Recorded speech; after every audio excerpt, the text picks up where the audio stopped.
Hey folks, Snowman here. You've heard me often, ask for help from me and my family, and that is going to be paramount, and it is always going to be paramount. All I will say is today more than ever, because we're in a bind and we need your help. So you're going to see this banner at the bottom for most of the day, most of the show, because we need y'all more than ever right now. We had to change some plans around. We had to shift some things around, and we need some help. So if y'all can, please hit the Cash App with $ Tallman Dr. K50. It would really, really mean a lot, not just to me, but to my wife and my children. That said, let's have some fun. Let's go. I can't do it. We'll do it live. Do it live. I'll write it and we'll do it live. Mister, will you please wake up? Wake up, wake up, wake up, wake up.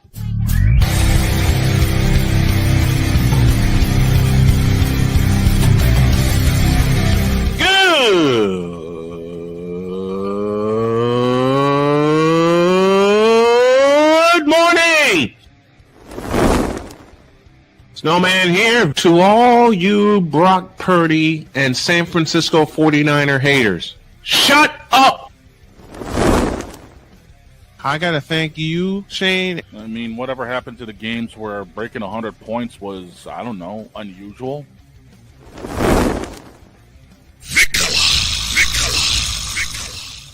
There was one word to sum up the All-Star weekend. Trays. Cause we take this job so serious. Splash Brothers, yes. Ray Allen, replace him with Steve Kerr. Reggie Miller, yeah.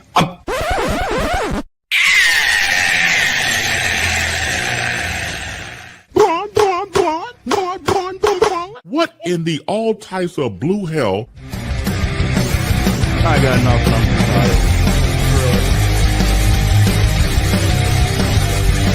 Oh, yeah. Taylor Swift and Travis Kelce got married on Friday night. Yay. Never mind. Taylor. Taylor. I'm going to sock you in the throat. And it's sitting right there. I know the joke is sitting right there. It is. Good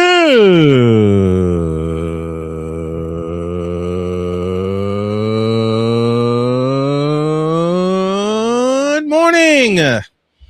Welcome to the truly manic Monday edition of Snowman in the Morning. Glad to have y'all with us. Jay Spivey at the bottom of hour one. Lot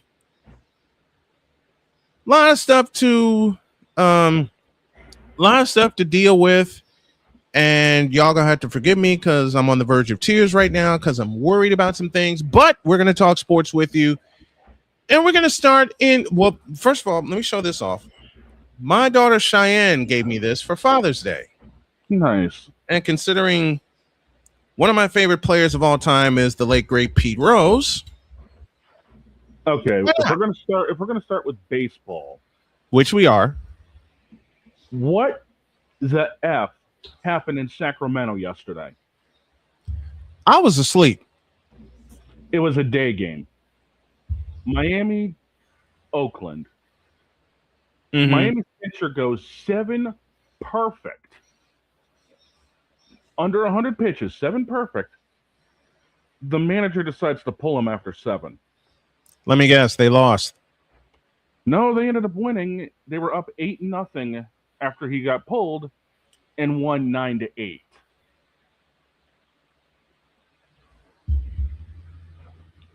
Say that again.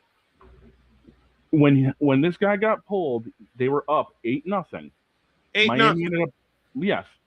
And in 2 innings, Oakland scored 8 runs, only to lose 9-8.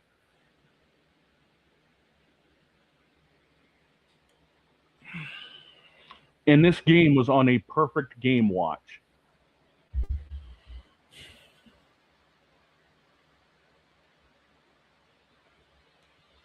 What in the all types of blue hell? I don't know. I got nothing. Miami, what are you doing? I got Their bullpen imploded. I got nothing. Hey, look, our bullpen imploded twice, allowing 2 walk-off wins to Cleveland. But at least my White Sox split that 4-game series. Mm-hmm. So to be on a perfect game watch, 7 perfect innings, 21 up, 21 down.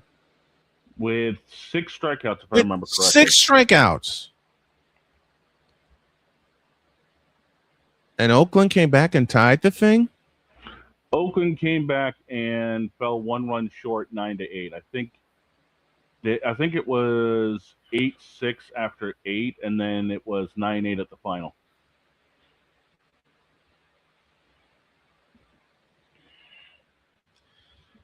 Dear Miami. No, change that. That's why they're the Marlins. Yes. That's exactly why they're the Marlins. Yes.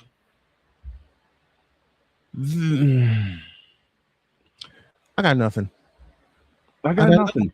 I saw the highlights this morning, and I was just scratching my head like this guy was on a perfect game watch under 100 pitches. Under 100 pitches.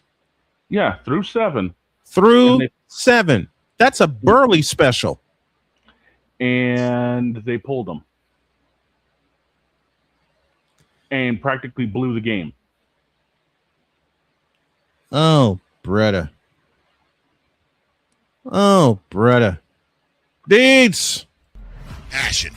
Come after me! I'm a man! I'm 40! Unflinching. Let's go back to losing. Parking was easier. Unrelenting. They're not going to keep him off the field tonight. Totally. This one has a chance. DIETZ.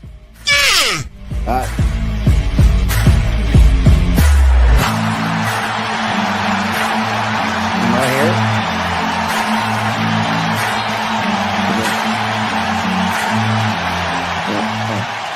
Hey, That's what's not up, just guys? a murmur, that's a full-blown fibrillation. What's up, DC? DIETZ?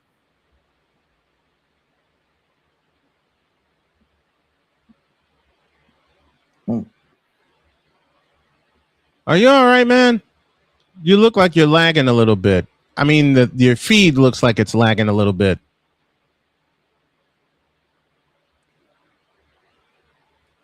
And it is. Okay.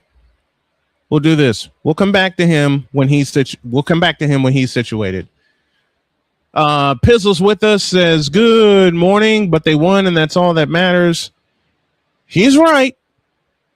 He's right. I could say the same thing about my White Sox yesterday. Led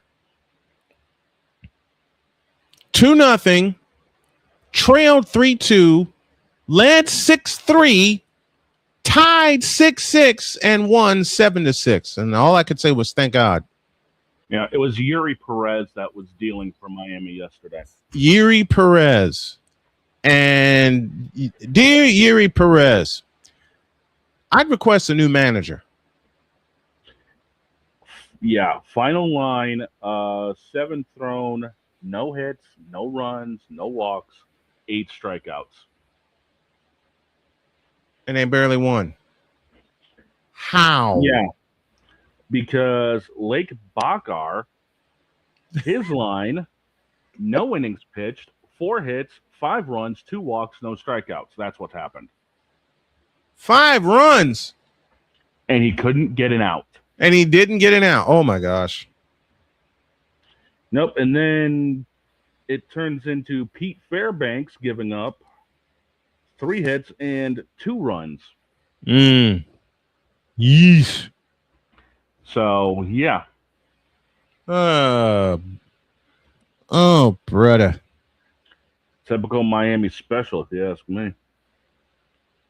And this was supposed to be a contender? Who told this lie? I think the entire city of Miami is so rattled that LeBron might show up. The baseball team is suffering.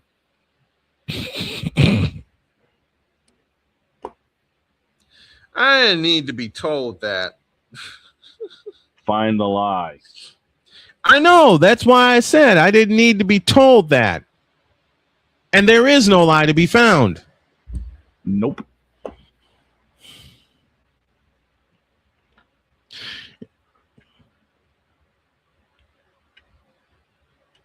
Wow. Yeah. Wow. And this is what they get going into the All-Star break next week. By the way, is it just me, or has the All-Star game lost a lot of luster recently? In all the sports. Yes. I think we'll start there. Okay. Okay. There are all-star games across the 4 major sports. You suck. Ain't that the truth? Ain't that the truth? When did I watched the Major League Baseball All-Star game in '87? Me and my family did. 13-inning classic ended 2-0 American League. I think it was 2-0. I know the final score was 2-0, and it went extra innings. And players got multiple at bats. They wanted to win. Now you get a participation trophy. What? Hey, you made it in the All-Star game. Yeah. Never. I'd refuse. Because if I'm not going to be in a position to win, I don't want it. It was National League over American League 2-0. And it was in Oakland. It was in Oakland. I Yep. believe that, correct me from, that was in Oakland, California. I'm looking up full right now. Ironic thing is, that game was 1987, almost 40 years ago. And it had The date of that game, July 14th. This year's All-Star game, July 14th. 14th. And it went extras, didn't it? It went 13 of them, and yes, the game was in Oakland. Time of game 3:39, attendance 49,671. Listen to those last two numbers. 49,671. Time of game 3 hours 39 minutes. Final score of that game 2-0. Pitchers duel. Who started those? Who started for both leagues in that game? Saberhagen for the American League, Right. Mike Scott for National League. Mike Great Scott, who won a division title with a no-hitter, by the way. That'll be on the test later. Listen to these lineups, dude. 1 through 8 for the American League. Ricky Henderson, Don Mattingly, Wade Boggs, George Bell, Dave Winfield, Cal Ripken Jr., Terry Kennedy, and Willie Randolph, and again, Saberhagen as your starter. National League, Eric Davis, Ryan Sandberg, Andre Dawson, the great Mike Schmidt, Jack Clark, Daryl Schmuck Strawberry, Gary Carter, Ozzie Smith, and again, Mike Scott as the starting pitcher. Where are those all-star lineups? MLB The Show 26. Where are the... Okay, here we go. Cole, this one's for you. Where are the all-stars for the all-star game? See, but see... Yeah. The Pro Bowl, I'm not going there. Let's not. The NBA All-Star Game, I can't. No. Just no. Just no. After the silly lockout year of 1999, the All-Star Game went downstairs.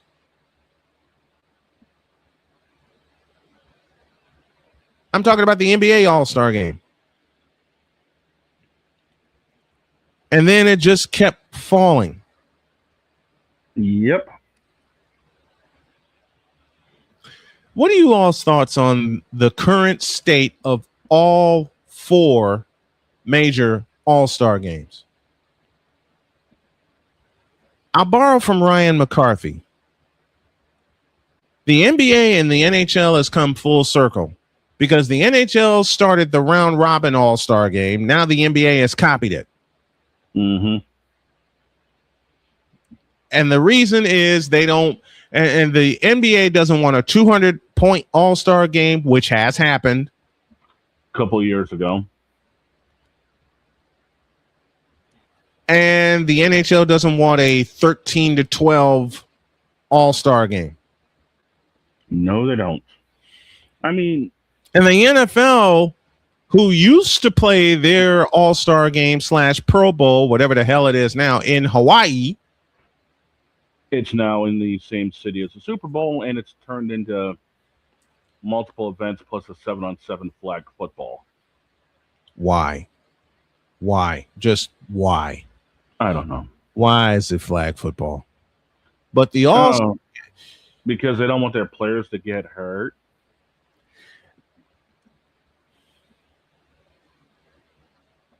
I see that look.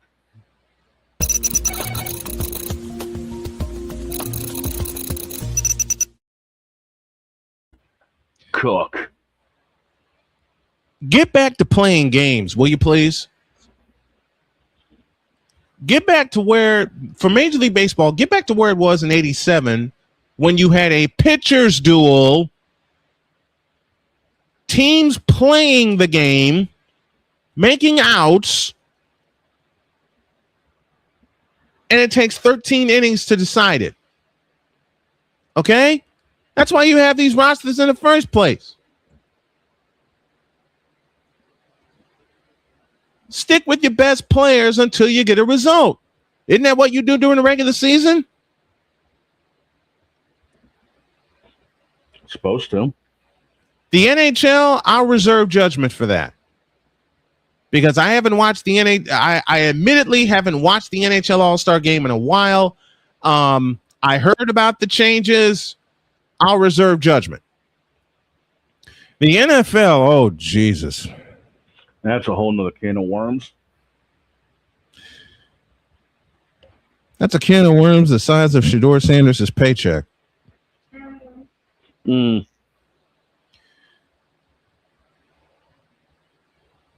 But I understand not wanting to get hurt for these All-Star games. I get it. I understand. But you were voted to play in them. I mean, if you wanted to have an all-star game and have people not get hurt, play it on a damn video game, for crying out loud. You signed up for the sport to play where they have all-star games. You signed up for this.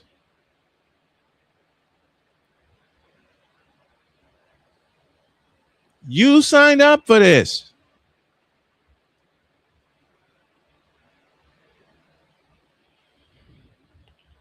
And as far as the NBA All-Star Game goes, good Lord. You know what happened to what happened to the what's up, Victor? And Victor, I need a hell of a favor from you if you can. You know what happened to the NBA All-Star Game? LeBron James. That's what happened. Yeah. Oh, here we go. The joke. I've got something for that here later.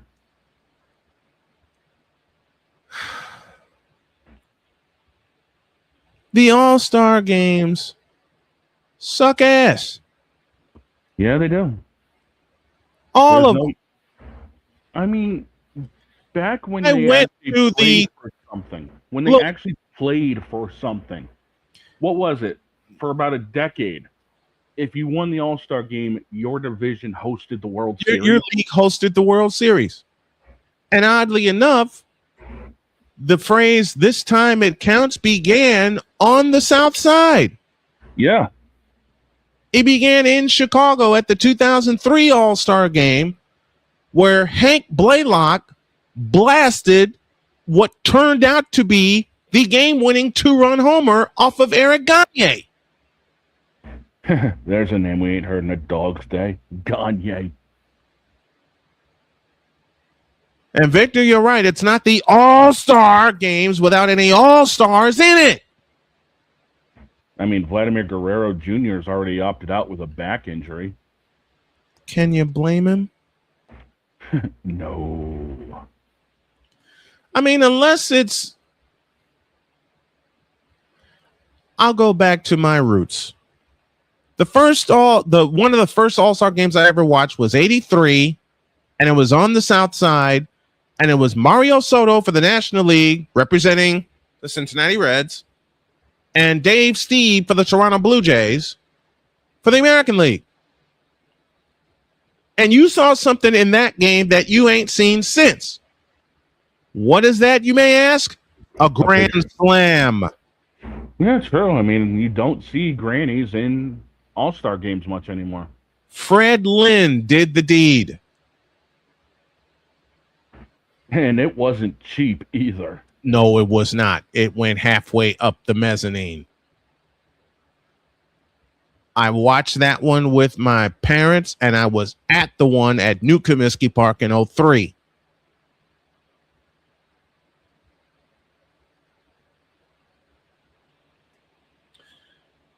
And since that home run from Hank Blaylock, and somebody in that 2003 All-Star game was distracted by the scoreboard because they had him turn off the scoreboard in left field. Because we were all looking, going, "Hey, what the hell happened to that scoreboard out in left field?" Somebody turned it off because they were distracted by it. Later on, someone explained it to me, and I can't blame them. But you know what they had in both of those All-Star games that they don't have much anymore? Fireworks. Someone hits a home run, you get fireworks. Pretty simple. Matter of fact, piece of trivia before I close up shop here. Name the only park in the majors that don't have fireworks. I think I might know that one. After the break. I've been to my share of ballparks. I've been to my share of stadiums. I've been to my share of all-star games. Hell, to be perfectly honest, I've called my share of all-star games, which I plan to do this summer and this year. Save the Pro Bowls. And yes, I had to pluralize it.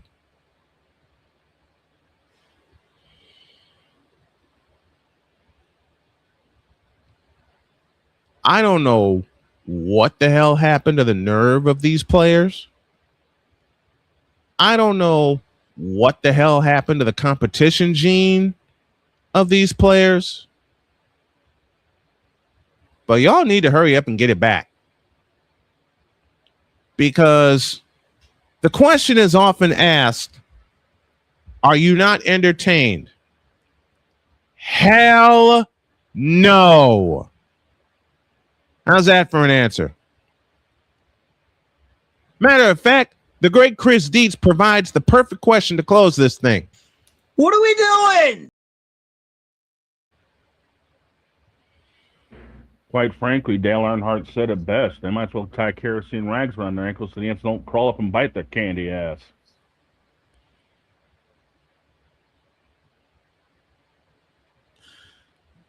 You expect people to pay attention this year? That's a lie. I had to, Cole. Ain't no one paying attention to this boat. We got to be nice now. I was. I know. That's Snowman's take. What's yours?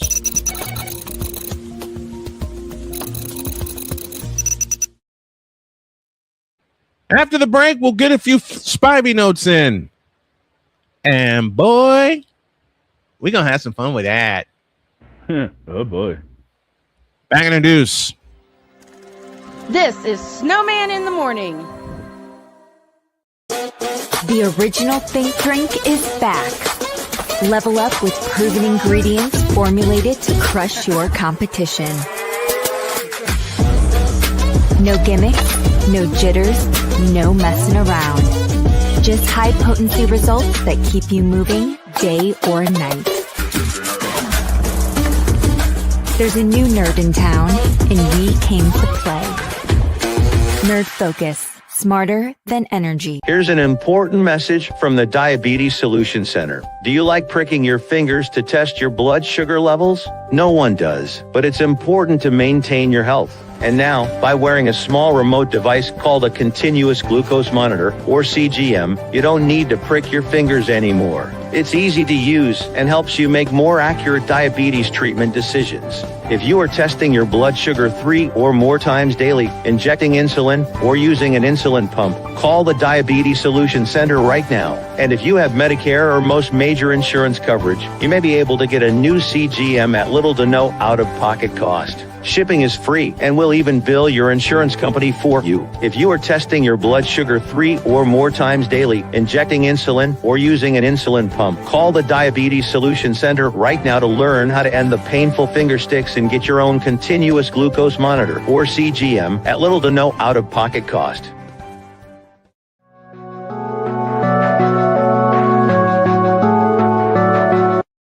I want to do a TED Talk, but I don't have anything to talk about yet. I'm getting there. Life is for the living. We're not here that long. You can learn anything you want to learn without any money spent. What do I really enjoy? What do I really want out of life? I am your host, WIZE. Are you in a life holding pattern? Well, this is for you. Welcome to the Stuck in My Mind podcast. Live every Monday, Tuesday, and Wednesday at 4 p.m. Central.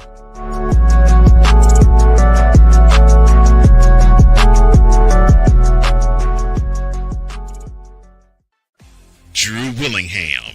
In this case, yeah, you put the blame on Kyle Shanahan for apparently not preparing the team enough for the overtime rules, supposedly. Cole Johnson. Peyton was considered the winner, and he was the darling of all darlings for Gerald. With a special appearance by Tyrone Alizé McDummy. Ain't nobody calling me. Text delete, delete, delete, delete, delete, delete. Join these two football enthusiasts as they give you Total Football Talk. Live every Monday at 4 p.m. Eastern, 3 p.m. Central on the Sertoba Media and the Comey Media YouTube channels.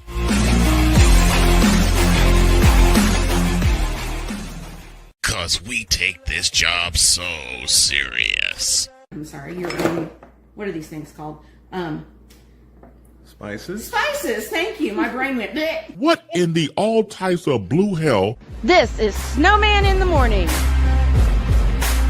When it comes to LeBron James, all of our minds do that.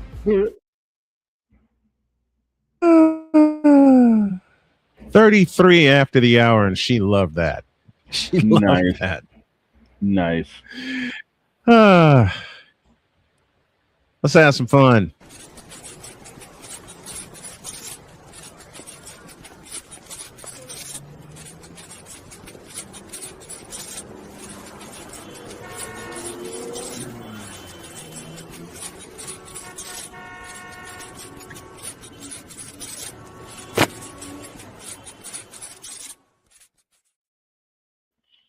Jay Spivey's with us from North Carolina. Morning, Jay. What's up, guys?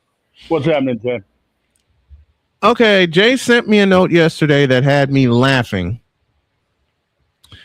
And a certain show down in North Carolina has met its demise. Huh? Yeah. The original host of said show has gone to Westwood One, very dear friend of ours.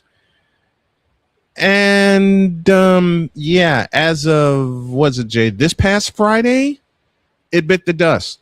I guess I don't know what. Honestly, I don't know what went into it. I don't know a thing about this. I'm guessing the radio station just decided to go a different direction, but it sounds like he is going to continue with his TR show. Oh no. Okay, you've got me confused. Who are we talking about here? Take a guess. There's about 10 people I could think of. Okay. He was the person we're referring to with the TR show. I'm not saying it because I think the name is dumb to begin with. It is. Because I've driven down the interstate many times, and especially in this day and time, you don't see a lot of tobacco on the roads. Nope. You don't. You don't. This guy was my producer once upon a time. Oh God, I think I'm on the track of you guys now. Mm-hmm. So now the station's going into a different direction. He was the first one to say something. He was the show's first producer. Woof. And you wonder why I don't deal with him anymore. I don't know. I don't know what went into the decision over at the radio station. I don't know if it was the owner, the producer, whomever. I have no idea. All I know is what I saw. Mm-hmm. Obviously, he's staying with his what is it? I guess it's online stuff that he does, his streaming stuff. Yep. That's not going away, and I'm going to guess that's probably going to increase. That's going to increase. Oh boy. Break out the shovels. Well, I still go back to it's not. You can't make your show basically about two sports. And that's my argument about why he and other people do. And it's the same way about ESPN, all their talk shows except for PTI. Yeah, it's all about two sports. PTI. I love PTI. I love Pardon the Interruption. PTI, I'd never go a day without watching it. I watch it every single day. The other shows, I couldn't begin to tell you how little I care about them. I mean, let's be honest. They only really talk about one sport and then one person in one sport. Let's be real. Oh, it's two sports. It's NBA and NFL. The NBA and NFL is all they care about. Yeah, and like I said, they only talk about one person in one of those sports. That's it. The other sports, I mean, the other shows and you know what drew me away from ESPN? The way they changed SportsCenter. Oh, I don't. Like last night, I watched it after the World Cup was over. I watched it just because I hadn't seen any other sports yesterday. And in 1 hour, I don't think they showed more than 2 baseball highlights. I'm not surprised.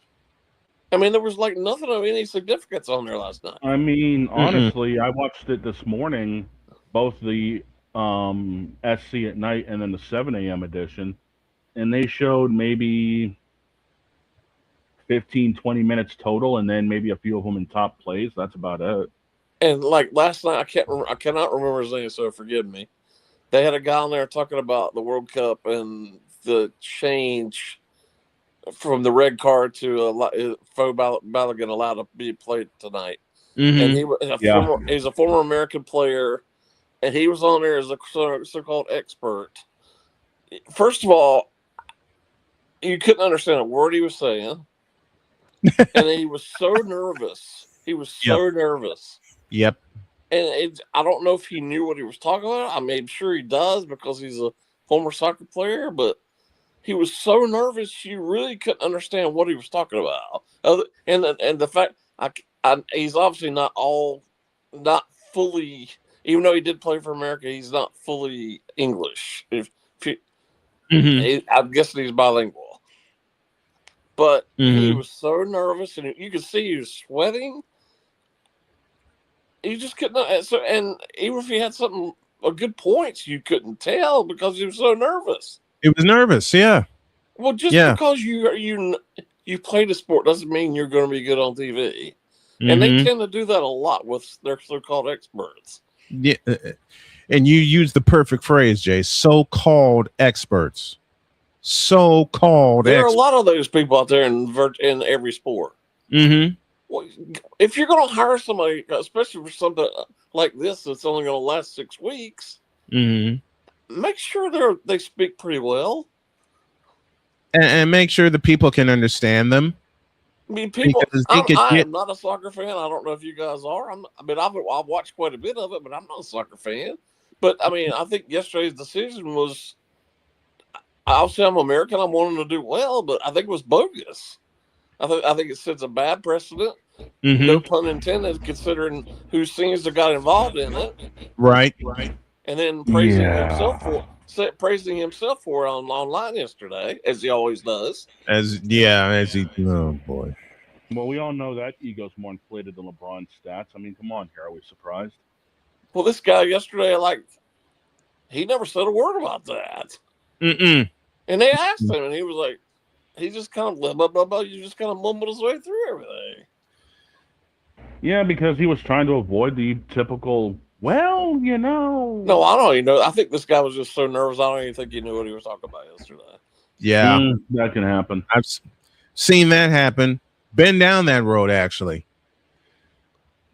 But I mean, this is a big deal. I mean, especially tonight, it's a big deal. It is a big deal. Have somebody on there who has a clue what you're talking. Now, I will say this, and I know he's a soccer player. He's a former soccer player, but he is excellent on TV, and he knows the sport. Taylor Twellman is excellent. Yep. And they've been having him a lot on there, as well as PTI. He is excellent on TV. But you got to have those kind of people on there who know what they're talking about, and who don't freeze when you're asked a question. Right. And we've seen that, and with that 4-letter network, we've seen it so many times where they bring so-called experts on that when you ask them a question that's something they're supposed to be an expert on, they freeze. Right. Well, I'm the first to admit, I mean, if it weren't for my job, I'm very shy outside of work. But work forces me to talk to people. Yeah. But like when I used to work at the newspaper, part of my job was that I had to do like weekly videos on, and we'd stream them on the website. Yeah. At first I was like, I did not want to do that. I really did not want to do that. Right. But I got to the point where I thoroughly enjoyed doing them. And most of the time I didn't even see the camera in front of me. I was just too busy talking to the person I was talking to. Yeah.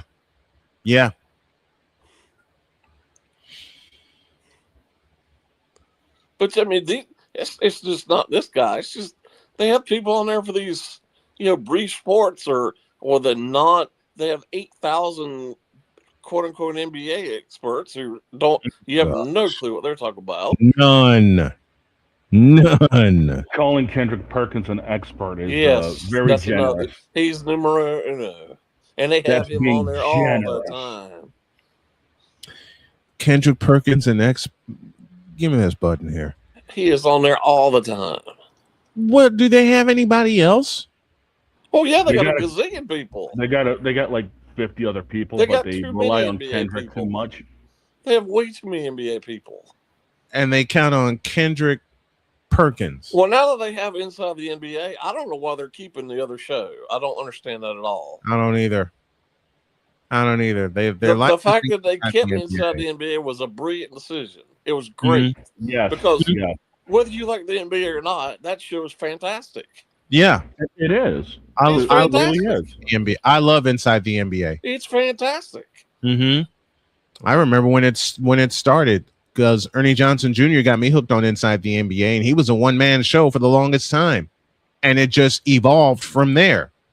You could sit there before, after, or during games, and when they're on, and you're thoroughly immersed in what they're talking about. And it's fun. Absolutely. They make it fun. It's well done.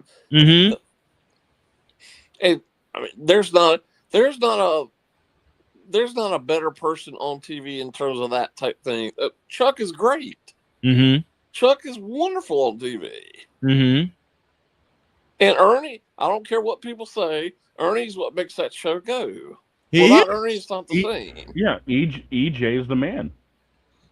He is. He's the. I'll say it again. I remember when I first started watching Inside the NBA, and Ernie Johnson Jr. was a one-man gang. And there was when this first went to ESPN after Turner didn't get the NBA deal this past year. Mm-hmm. You know, Ernie was talking about staying with Turner. I was like, well, that's great. They're going to bring inside the NBA, but if Ernie's not there, it's not the same. It's not. Well, thankfully, he went along with them. Mm-hmm. He's the reason inside the NBA is where it is. Ernie Johnson is the reason. And I used to, as a kid, we didn't have ESPN, so I watched the Braves nonstop. Yeah. And his dad was one of the Braves guys for years. Mm-hmm. Ernie Sr. was on for years. Ernie Sr. Back when TBS was dominant. Man, TBS, I had two main stations that, like, when we first got cable, there were two main super stations, WGN and TBS. We have to tell you that we were not rich by any stretch of the imagination. As a matter of fact, you would say we were poor, even though my dad was a teacher, but even then, especially then, teachers didn't make jack squat. Right. So we had like 3 channels back growing up, and we never had the WGN. We had TBS, but we didn't have WGN for a long time. Mm-hmm. So I never got the chance to really see Harry Carey and the guys for a long time. Yeah. It took a while for WGN to be. It took a while for WGN to become that second super station. It took. I want to say mid '80s they became that second super station, but I knew about TBS courtesy of CNN, because CNN would always advertise Braves games on TBS or TNT or whatever. That's how I knew about TNT and TBS. I mean, like I said earlier on. So that's all. The Braves were on every single night, so that's what all I watched. Yeah, I mean, like I said earlier on, even up here in Maine, WGN was featured on a lot of cable packages. TBS. Yep. It took a long time for ESPN to become normal cable package. Right. So then those of us that had like basic cable, we would have like the Foxes, the ABC, NBC, CBS, but then we'd get spoiled with WGN and TBS. I mean, I said it before. I watched more Bulls games growing up than I did Celtics games. Yeah, growing up, even when ESPN started, it was a long time before our house had ESPN. Yeah, and part of it is we just didn't have any money, right? So we couldn't get the whole cable package. Well, the one voice that, aside of Ernie Johnson Sr., how I knew about Braves games was John Sterling. Well, yes. A lot of people just didn't know that John was with the Braves because he was an original member of the Braves. Right. It was Ernie Sr., Skip Carey, and Pete Van Wieren. And then John Sterling came over. Sterling came along, and not only was he one of the television voices of the Braves, he's also one of the television voices of the Hawks. Well, my dad, who was a diehard Yankees fan to the day he died, he would listen to John Sterling. And I was like, I never was a huge fan of Sterling. I respected him, but I was never a huge fan of his. Right. We were listening. I had Sirius XM. We were driving after eating dinner, and the Yankees are on. I said, he used to work with the Braves. He's like, he did. He looked at me quizzically, like, you don't know what you're talking about. I said, yeah, John Sterling was on there for a long time. Yeah, he was. Anybody who needs any kind of clue of John Sterling's work, as a reminder, this past Saturday night, the 41st anniversary of the Braves Mets game. Well, Sterling called that game. The Rick Camp game. He called that game. Yep. The Rick Camp. This is the wildest, craziest game I've ever seen. This is what do you say? This is certified as the wackiest. Right. He said, if Rick Camp hits a home run, this will be certified as the wackiest game I've ever seen. There you go. And when you know it, the last player on the bench hits a home run to tie the game. Fulton County Stadium went crazy. He went crazy. It's a long way from what we grew up watching to what we see now. Well, it's like with your boy. he only talks about 2 sports, and only in those sports, pretty much his teams, which aggravates the living fire out of me. Aggravates me too. I just about want to I want to go on a tirade, but I know a lot of people will disagree with me. If you're in that profession, I don't care what profession you're in the journalism, quote unquote journalism business. Mm-hmm. And I see this a lot in the writing position too, especially with smaller newspapers. Yeah. If you're covering such and such team, and you're sitting there rooting for such and such team, I think that is about as unprofessional as it gets. You're right. And one of the rules in press boxes is you don't cheer in the press box. You don't cheer team.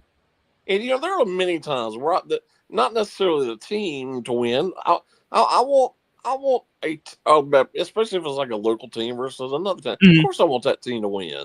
Yes, but I'm not going to outwardly cheer for them. I got to share this funny story. I was in Indianapolis.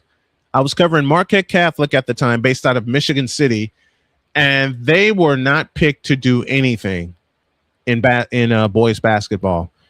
They got all the way to the state championship game 2014 in Indianapolis, and I was given the warning. Before I even sat down. You cannot cheer from press row. Understood. Yeah. Then the game went overtime. And there were a couple moments where I just couldn't help it because I was with these kids from the beginning of the season. Mm-hmm. And I got the word that the fellow who warned me was mad at me. So I went and chased him down. I found him in his office and I begged him to forgive me. And he's laughing. And he says, "Why are you begging me to forgive you?" I said, "Because I broke a very sacred rule. And I was cheering for Marquette Catholic by the time overtime came in." He starts cracking up and he says, "You're fine. I get the moment." But that was just it. A moment. Yeah. Well, it wasn't as constant as some of these other. No. Look, Marquette was playing the number 1 team in Class 1A. We were playing the Bar Reeve Vikings, and I watched them all year. I paid attention to them all year, and I knew who we were going up against. All right. And I had so many people giving me the news of Bar Reeve did this in their playoff game. And I was writing notes like mad about Bar Reeve all season. So I knew what we were up against. Well, I'll give you 2 opposite ends of the spectrum on what I'm talking about. I've been doing this for 35 years. Of course, there's a lot of teams I want to win, but I'm not going to say that. Right. However, I didn't mind saying it. What I was covering North Davidson, which is about 15 minutes from here, in the state championship of softball. Mm-hmm. Their coach was a legend, and their coach announced during the season that he had pancreatic cancer. Mm. And you could just tell he was going through pure hell. Yes. But he never missed a game that entire season. Well, they reached the state championship at UNC Greensboro, which is not too, it's like 25 minutes from where I live. Yeah. So I went, covered the game, and the place was packed. Covered him after they won the game, they won the series. And then everybody was there just crowding around him. And I couldn't help. I was so emotional. I cried the whole time I talked to him. Yeah. And then he died about 2 months later. Oh. And it was just terrible. But how could you not root for that? Mm-mm. Now, the other thing is, not to diminish that whatsoever, but especially now that I'm with a smaller paper, I pretty much cover one high school because of where it is. Yeah. And I get this all the time when I cover games, like whoever's up in the press box, whether it be the PA guy or somebody else, they'll be like, "What's it like covering y'all?" And I was like, "Who's y'all? I'm not a y'all. I'm just here covering the team. Right. I'm not part of this team whatsoever." Well, it's just like him. It was we and us. He don't have a uniform He's not. on. And Deed says the perfect line. Tell that to the Georgia football booth, Georgia Bulldogs. Because they're supposed to be unbiased, but these guys cover the Georgia Bulldogs. So I get both sides of that spectrum. I do. I understand it more than anybody I realizes. understand rooting. I mean, if you're in the Georgia booth, I get rooting for your said team. Yes. But don't say we and us. Mm-hmm. You're not on that team. Well, Larry Munson did it all the time, and Scott Howard does it now. I think that's wrong. Scott Howard. You're not a we or an does us. it now. You're not a we or an hour. You're not an hour either. Mm-hmm. I don't use, when I call games, I don't use those pronouns. Well, I don't. I don't. Do I want the team to win? Yes. Perfect example, Indiana Fever. Do I want them to win? Yes. But I'm going to be fair in calling those games also. I mean, I interview the coaches and players all the time for this high school. I never ask them we, us, or our, and I never will. No, nor will I. It's not right. It's not. It's just like I think, I don't want to put this. I don't know this for sure, but I get this perception. I think a lot of the coaches there want me to just kind of bow down to the school. That's not going to happen. I'm there to cover the school. I'm there to do a service for the kids and the coaches and the teams. I'm not there to be the PR agent for the school, and nor will I ever. Exactly. I will say again, I've had my moments, Marquette Catholic being a few of those moments, because I covered those. I never bowed down to the school, but I fell in love with those kids. Yeah, absolutely. I fell in love with those kids, boys and girls basketball, because I was there three and a half seasons. Fell in love with the kids. The parents made it fun. Right. The heck with the school. It was the kids that made it fun for me. Same held true about Hebron baseball in 2016 when they got to semi-state, and one of the pitchers that was on that team is now a member of the Milwaukee Brewers, and Chad Patrick. Right. And when I tell people in messages all the time, I saw Chad pitch in high school, and he says, how is that possible? I covered his games. More to the point, I did play-by-play for Hebron for 2 years. The rules are getting too blurred for me, but I'm sticking to what has worked for me over the course of almost 31 years. Well, I know he's basically his own boss, but I just don't understand why more people don't get aggravated by it. We, us, and our. I get so aggravated. I get so aggravated by it because that was one of the first rules that I was taught. You may be hooked up with a team for the entire season, but you still call it fairly. Right.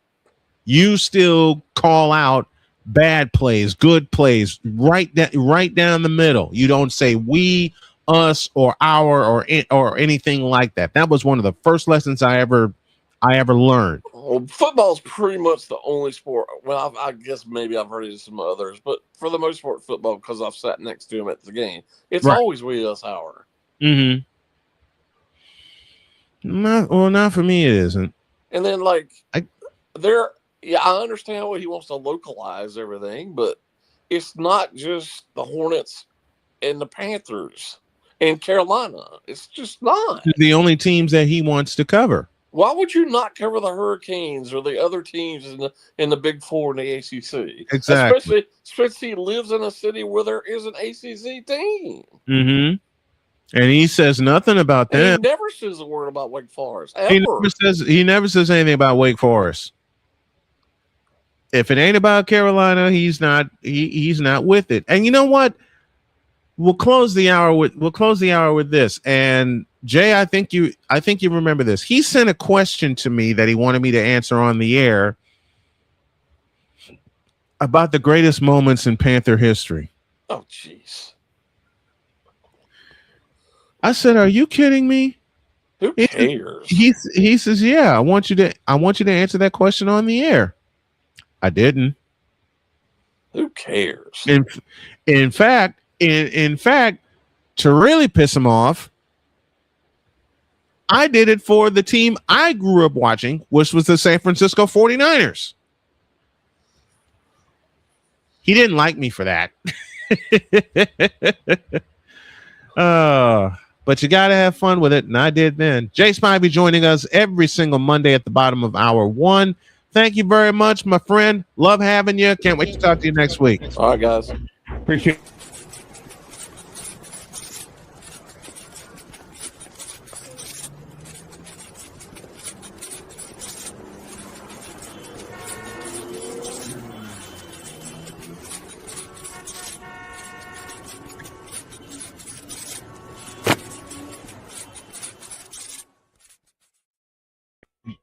If you know about the show and the Snow family, please do so by hitting this right here, cash.app/$ Tallman, Dr. K50.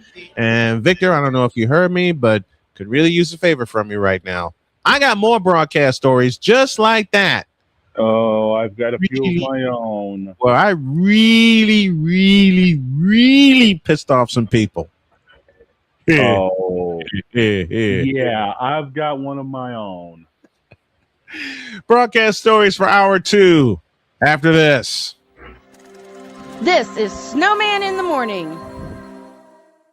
During bad weather, driving can become downright dangerous. What's your emergency, please? Trust Battle Vision Storm, the revolutionary glare reduction glasses that turn your sight bright during bad weather at night or during the day. Watch your ordinary vision become extraordinary. Battle Vision Storm uses light optimizing lenses that block blue rays so you see clearly in heavy rain at night or blinding snow during the day. Heavy rain, snow, sleet, or fog can make it impossible to drive. Not with Battle Vision Storm. Get your Battle Vision Storm for only $19.99. But wait, due to rising costs and supply chain shortages, this may be your last chance to get your very own at this low price. There is a strict limit of 4 Battle Vision Storm per order while supplies last. Don't wait, order now. Call 1-800-483-6319 or visit battlevisionstorm.com. So call 1-800-483-6319 now. Here's an important message from the Diabetes Solution Center. Do you like pricking your fingers to test your blood sugar levels? No one does, but it's important to maintain your health. And now, by wearing a small remote device called a continuous glucose monitor, or CGM, you don't need to prick your fingers anymore. It's easy to use and helps you make more accurate diabetes treatment decisions. If you are testing your blood sugar 3 or more times daily, injecting insulin, or using an insulin pump, call the Diabetes Solution Center right now. And if you have Medicare or most major insurance coverage, you may be able to get a new CGM at little to no out-of-pocket cost. Shipping is free, and we'll even bill your insurance company for you. If you are testing your blood sugar 3 or more times daily, injecting insulin, or using an insulin pump, call the Diabetes Solution Center right now to learn how to end the painful finger sticks and get your own continuous glucose monitor, or CGM, at little to no out-of-pocket cost. Whether it's news, the largest egg producer finds bird flu in chickens at a Texas plant, weather, devastating tornadoes rip through the heart of the United States, inspiration, a breast cancer survivor completed the journey of chemotherapy and now begins a future one of matrimony, or sports. Michael Jordan is shown on a photo with Diddy. LeBron James has a video extolling the virtues of a Diddy party. This has been yet another beating a dead horse presentation. We got you covered. BS3 Network, in association with Comey Media Incorporated, proudly present The Morning Shift with Cole Johnson, live every weekday at 8 a.m. Eastern, 7 a.m. Central.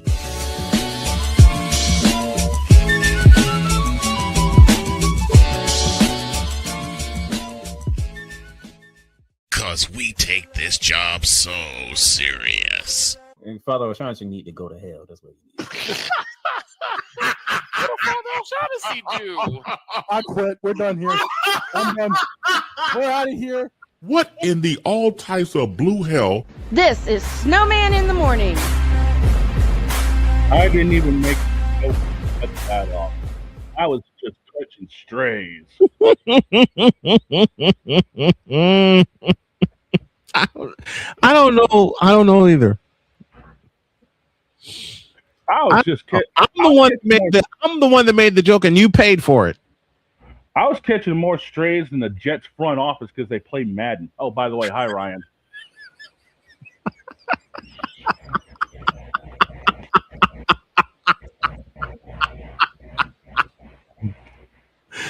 $11:04. We owe you an ID. This is Snowman in the morning. Broadcasting live in your region, across our nation, and around the world. This is Snowman Multimedia. Hemorrhoid. Lebron. Hemorrhoid. Now get out of my face, you thirsty bitches. I'm on Alarm Island. Give me them cocks. Thank you. I retire. Wow. That package. Okay. Okay. I see how it is. Oh, shut up. Like you haven't thrown a few at me.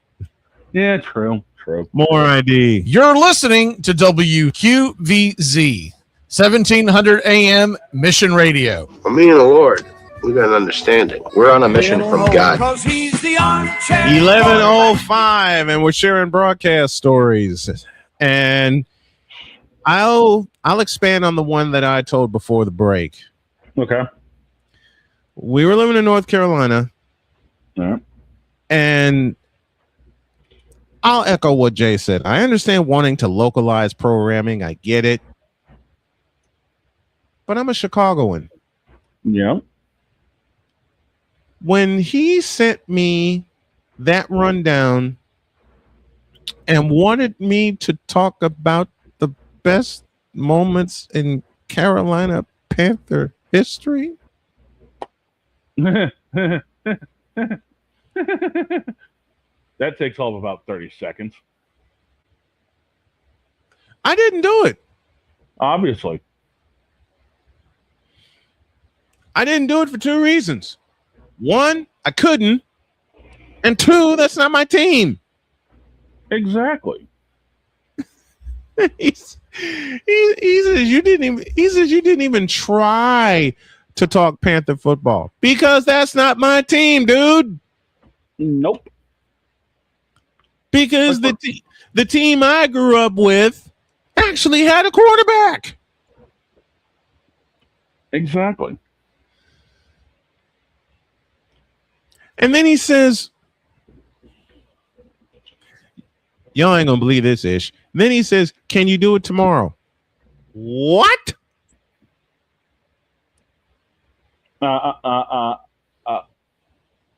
Wow.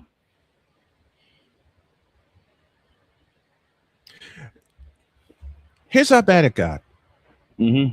Here's how difficult it was for me to answer that particular question that he sent me.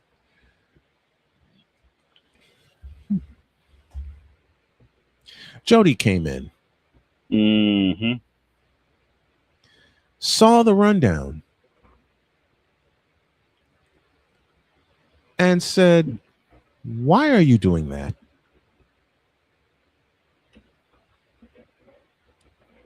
My wife. I said, baby, this is what he sent me. And she looked at me and says, you didn't do it, did you? No. Well, what team did you did it? What team did you discuss? Mine. She gave me a rub down and says, good move. Then she came in and really started joking around because I tried doing it again. I did. I tried doing it again. And it didn't work. Nope. Of course. The second time I taped it, the first time I taped it was about the 49ers. Second time I taped it was about the Colts. Well, you're working with the material that you've got. I mean, the Colts have a longer list of moments than Carolina. And why didn't I do send request of this gentleman, y'all ask? Oh. Rick said it best, because the Panthers are Trays.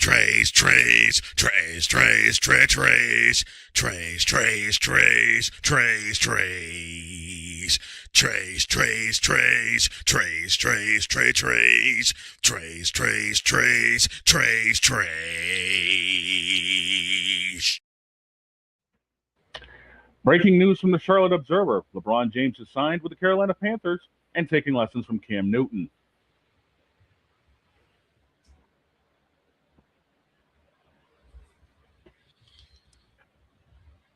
This moment of bronze sexual stupidity is brought to you by Hooked on Bronix. When you start talking like an idiotic bronze sexual, Hooked on Bronix can set you right. Call 1-800-YOKAY. Real LJPN, now approve all this. Speaking of that, there was an interesting moment during the NASCAR pre-race show yesterday. I think you told it. I did. Let's hear it. Marty Smith, who normally works for the four-letter network, was hired by TNT to do the pre-race show. Mm-hmm. Okay, that's all well and good. Marty's known around the NASCAR circle. And during the pre-race show, because they were in Chicagoland for the 400, they panned to a shot inside the United Center of that famous Michael statue. Mm-hmm. As they're coming back from commercials showing that statue, Marty drops the bomb of all bombs, saying, quote, "All you kids that say LeBron James is the GOAT, get out of my face. It's MJ."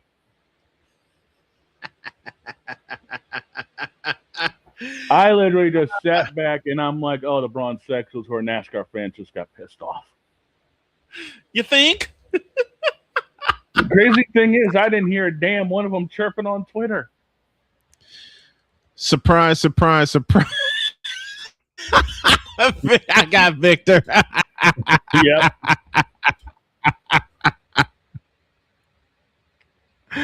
Now, what's one of yours? You said you had a story for us. Okay, so this is one of the rare times I got pissed off in the broadcast booth. Oh, no. So I'm covering a league race. My producer, a good friend of mine, Dave Regal, and I were covering a truck race at Dover. Mm-hmm. The race itself is going fine for about 40-odd laps until we think it's a normal crash happen. So, it's yellow flag. We go through the replay. Yep. And it turns out that it was actually more of an intentional junking. Oh, my gosh. Which caught somebody else out, destroying their day. Mm. I proceed to go the absolute F off in the booth about what happened. I mean, I'm laying down the law basically about the incident. Yep. Like, I gave no quarrels about if people got pissed off with what I was saying. None. Like, my impartialness went clean out the window. I was talking about it as a driver. I was talking about it as a car owner. I was talking about it as everything. We don't need that ish. No. So I get done my spiel, and within about 10 seconds, we go to commercial. Producers in my ear like, "Are you good, dude?" "Yeah, I'm fine. Why?" "Okay, we talked about it. Let's move on from it." We don't bring it up again the rest of the broadcast. Right after the race, I'm in the league's Discord like, "Guys, I'm sorry I went off about that. The whole spiel, like I'm supposed to be unbiased, yada, yada, yada. Mm-hmm. I apologize." Mm-hmm. Every last one of them in that Discord to a T said, "We'd rather have somebody with fire in the booth than anything else." I was like, okay. No.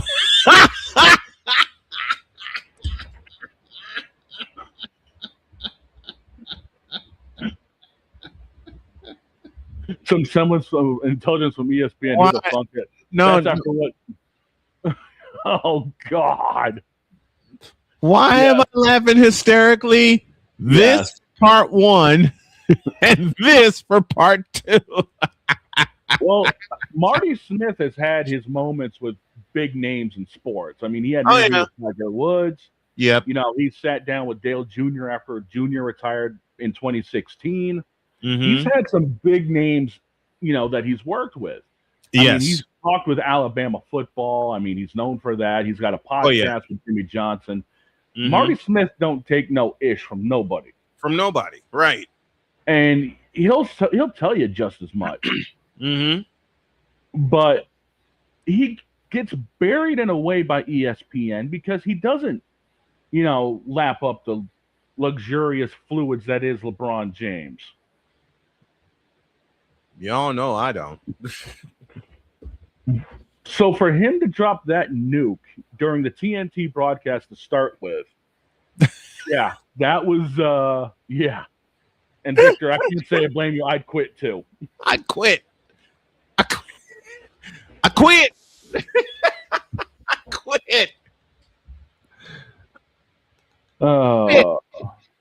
I think Marty basically said, "Get out of my face, you thirsty bitches." To LeBron James fans, yes.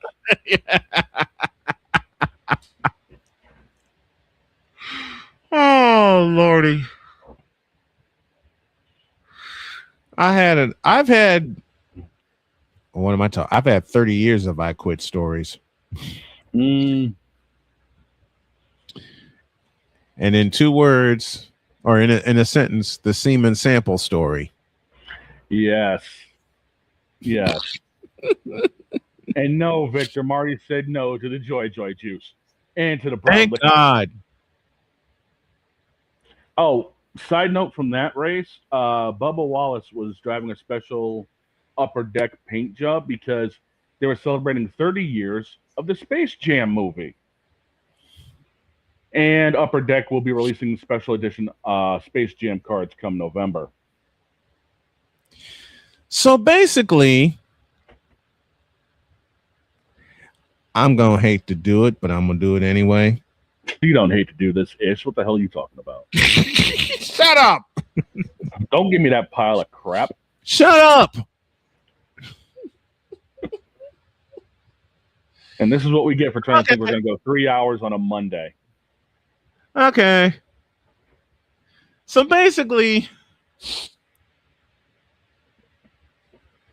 Marty got a song sung to him. That sounds like this.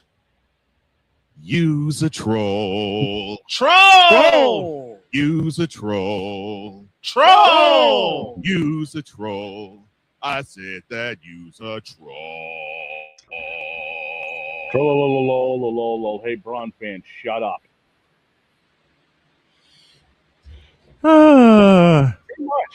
Pretty much. You would, and you're right. I couldn't quit during the semen sample story. I laughed so hard when she said that. Yeah. As soon as you ever have someone walk up to you and say, "I got a story for you," and your spider senses instantly go off. I usually close a bottle of whatever I'm drinking before they finish opening their mouth. Yes. That. Yes. That. Yes. That. Yes.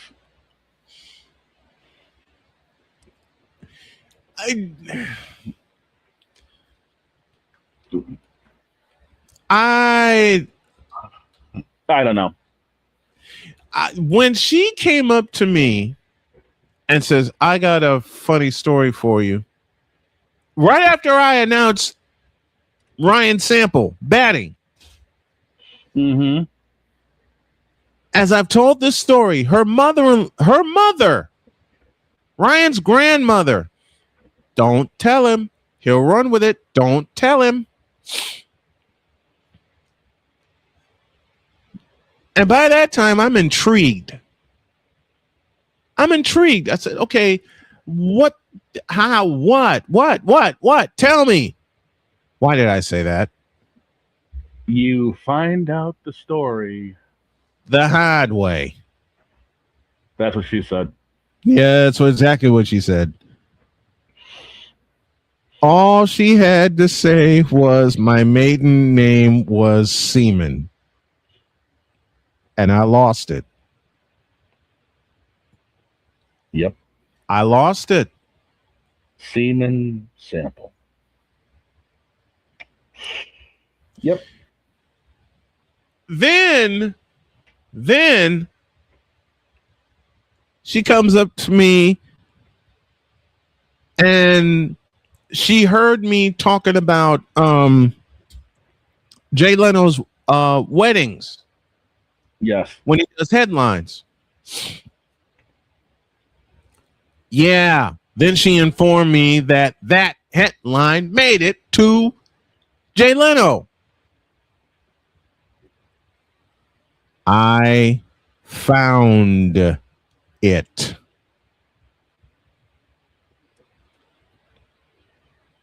Oh, no. I found it. Rip. Just rip. Man.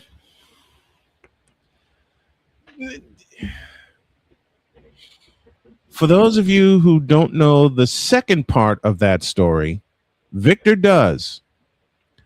That was 2007 when that happened.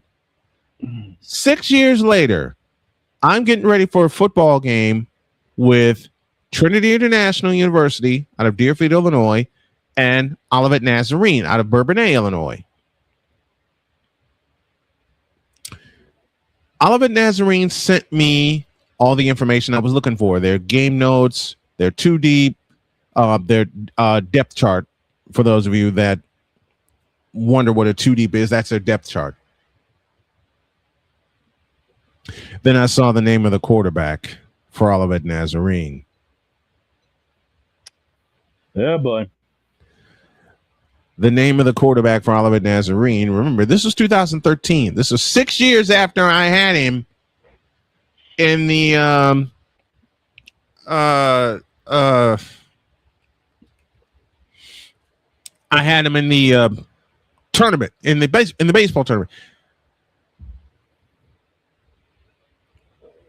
The quarterback's name was Ryan Sample.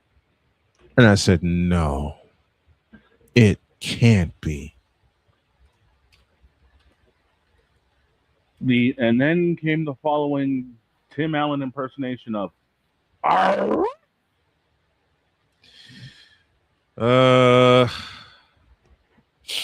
Yeah, I said, no, this cannot be. So I do some cross-referencing for 20 minutes. It is. It's him. It's him. Mantino, Illinois. Ryan bleeping Sample. And instantly you start laughing. I start cracking up. I said, this cannot be him. It can't be. Mind you, I spent 20 minutes cross-referencing this name. I said, this cannot be. This ain't him. This is not him. This is not him. This is not him. It's him. The first person I called was Victor. I said, Victor, you ain't going to believe this. He says, what's that? You know, I'm getting ready for Saturday with TIU and Olivet Nazarene. He says, yes. You ain't going to believe the name of the quarterback for Olivet Nazarene. He says, lay it on me. Ryan Sample.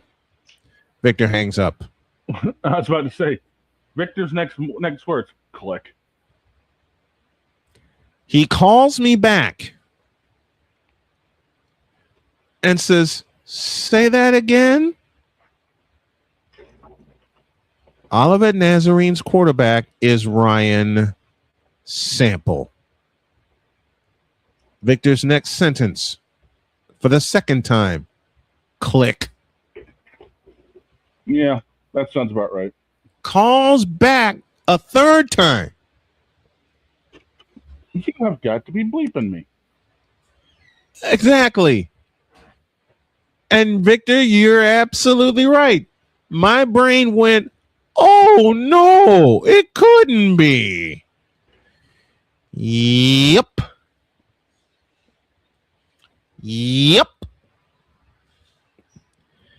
The one and only Ryan bleeping, blapping Sample. In which Victor posed the ultimate question. How the hell are you going to get through a broadcast without laughing? Well, my the most answer- honest answer, Victor, You're not. I don't know. Well, Like somehow you did. I don't know. I see him warming up, and the kid can play. Kid's got a rocket arm, and I'm going, I'm gonna laugh. My interns were going, why are you going to laugh? Long story. I'm going, how am I going to sit here? I'm praying he does not throw the ball all over the field. But I know Olivet Nazarene's offense. In the years I covered them, they always operated out of the gulp spread.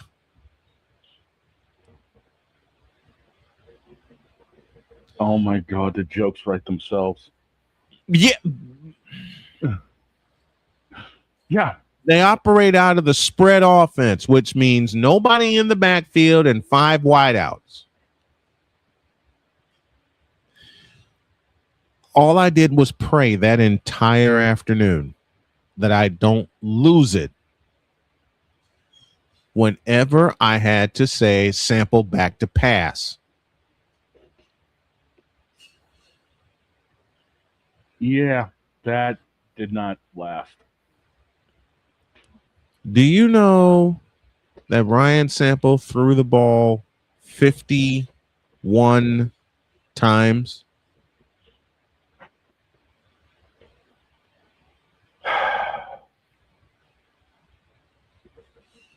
Damn. Didn't throw an interception, mind you, which That's would have fine. added to everything. And it's a pick. Sample gets picked. Oh, help me. Oh. I'm glad he did not get intercepted. But he threw the ball 51 times. 51 times. I packed up. I put my equipment away. After the game was over and TIU won, I said, don't say a word to me. I said to my crew, I said, thank you. Thanks for a great broadcast. Don't say a word to me or I'll start laughing. Just hand me my bag when I get downstairs. They handed me the bag when I got downstairs. Thing is, I they didn't immediately went across the field to find Ryan Sample. He sees me, bless this kid's heart, runs up to me, gives me a big hug. I said, Ryan, I got one question for you. He says, what's that? Where's your mother? Oh, she's in St. Louis for the weekend. Oh, dear God. But my dad is here. Oh, dear God. Dad comes up to me and he says, did she tell you? Yes, sir. Did you laugh? Yes, sir. Yes. Did you laugh on the air today? No, sir. Were you close? Yes, sir. And he's giggling this whole time. Yep.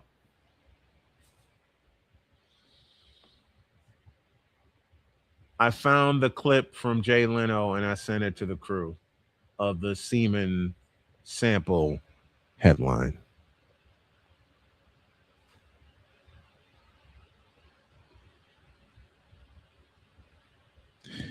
We need a break. We desperately need a break. Well, we killed about 85 minutes. How do you plan on killing the next 95? I have no bleeping idea. I don't think we can, to be honest with you.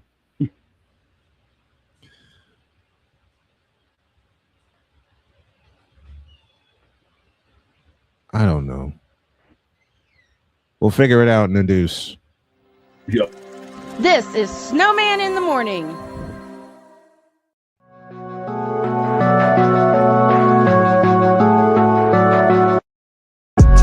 a TED Talk, but I don't have anything to talk about yet. I'm getting there. Life is for the living. We're not here that long. You can learn anything you want to learn without any money spent. What do I really enjoy? What do I really want out of life? I am your host, WIZE. Are you in a life-holding pattern? Well, this is for you. Welcome to the Stuck in My Mind podcast. Live every Monday, Tuesday, and Wednesday at 4 p.m. Central.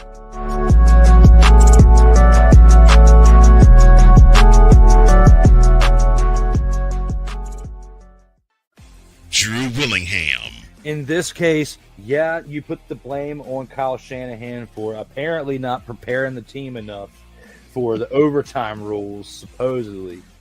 Cole Johnson. Peyton was considered the winner, and he was the darling of all darlings for Gerald. With a special appearance by Tyrone Alizé McDummy. Ain't nobody calling me. Text. Delete!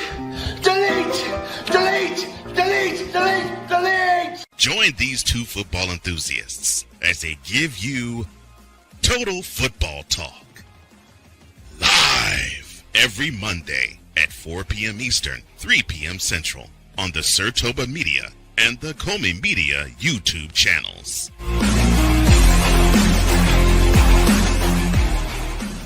Join the transporter to Hades. Your butt and gut becomes one.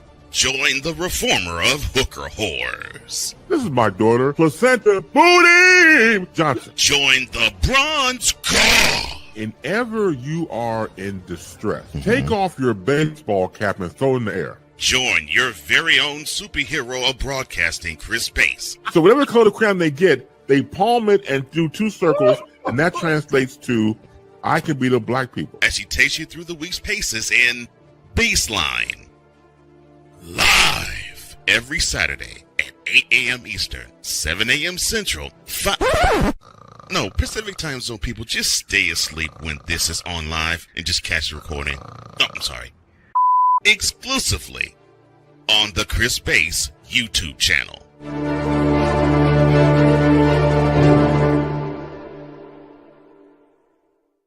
Here's an important message from the Diabetes Solution Center. Do you like pricking your fingers to test your blood sugar levels? No one does, but it's important to maintain your health. And now, by wearing a small remote device called a continuous glucose monitor, or CGM, you don't need to prick your fingers anymore. It's easy to use and helps you make more accurate diabetes treatment decisions. If you are testing your blood sugar 3 or more times daily, injecting insulin, or using an insulin pump, call the Diabetes Solution Center right now. And if you have Medicare or most major insurance coverage, you may be able to get a new CGM at little to no out-of-pocket cost. Shipping is free, and we'll even bill your insurance company for you. If you are testing your blood sugar 3 or more times daily, injecting insulin, or using an insulin pump, call the Diabetes Solution Center right now to learn how to end the painful finger sticks and get your own continuous glucose monitor, or CGM, at little to no out-of-pocket cost. 'Cause we take this job so serious. Gerald Jones has no brains. His football acumen is the same capacity as Gun Run's moral capacity. What in the all types of blue hell? This is Snowman in the morning.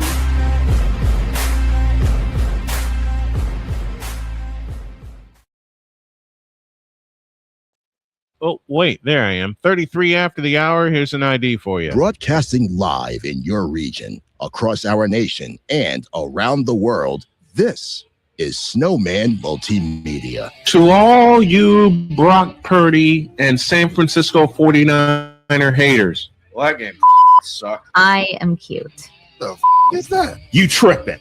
Who told this lie? Shut up! Gerald Jones has no brains. His football acumen is the same capacity as Gun Run's moral capacity. Okay, I love that package for one reason. I love that package for one reason. You've got Jen coming in saying I'm cute, and then you got Wise behind it. What the is that? A lot of people are confused when they come on here and see Jen. We have to be like, well, this is what we've got going on here. That's just perfect. I was 3/4 of the way asleep when I made that package.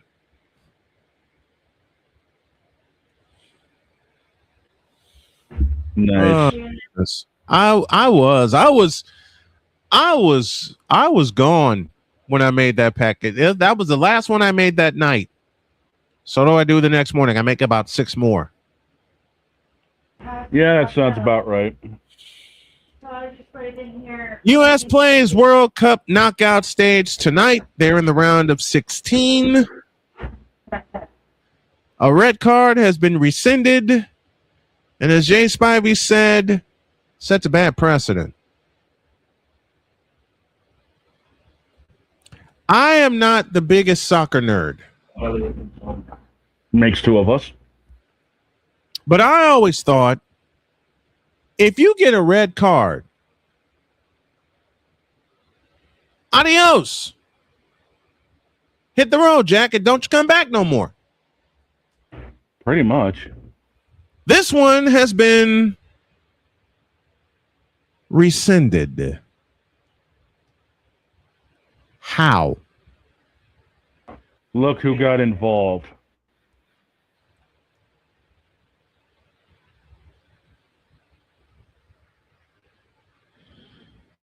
At the end of the day, how in the Vita Blue hell?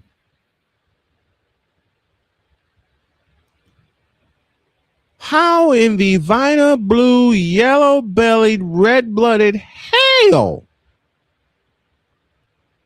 did he get to dictate that? Host country of the game, probably. Still. Don't ask me. Don't ask me. I'm not.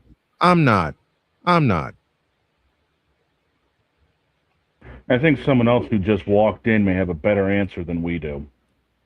He's late. Go Yep. sit in the corner.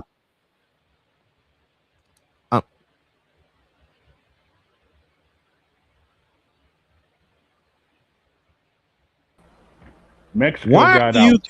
get depressed? La Raza lost. L3 lost. We lost. Okay. England. Final was 3-2. Ouch. Yeah, that game. England spent the majority of the game with 10 players, and Mexico still lost. Because we couldn't keep our composure. It would have been 2-2 going into full time had we not given up that penalty. Oops. But what's the thing you think I have the answer for? We How don't. the hell- We, how the we hell did don't. that red we- card get stop. rescinded? Stop.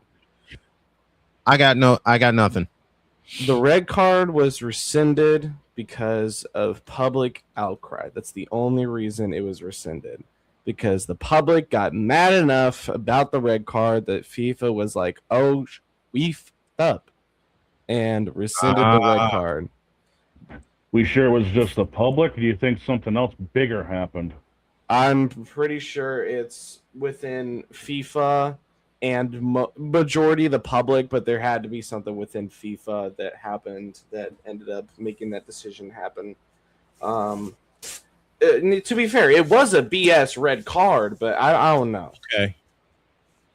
But England is going to be without one of their forwards due to a red card as well, as he was sent off at some point within the 70th minute, I believe.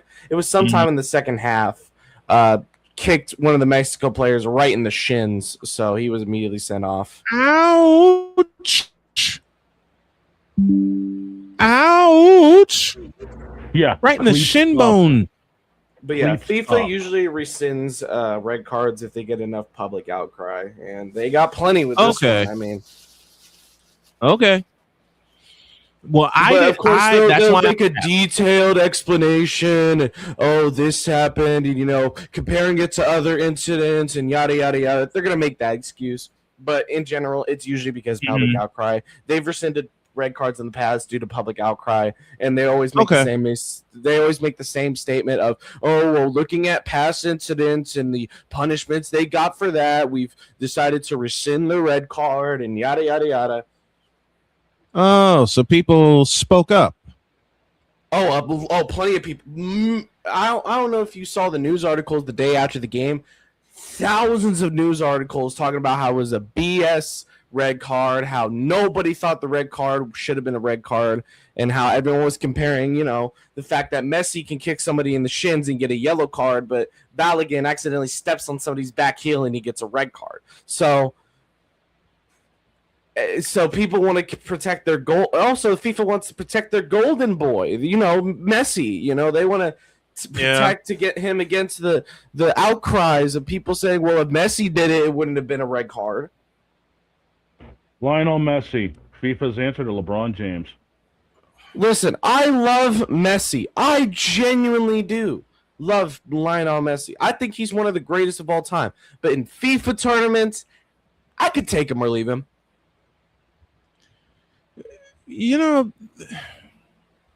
Since we're talking about soccer,